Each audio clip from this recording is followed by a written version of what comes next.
Ben sana öğrettim dik durmağı kızım. Namusunla ismetinle var olmağı kızım.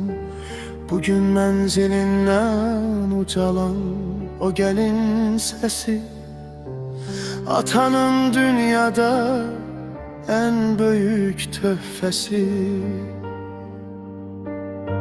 Adını adından uca tutmuşam atam. Senin kölgende ben dincelmişem atam. Harda olsam da senin başın uca olar. Senin terbiyenle benim bəxtim ucalar.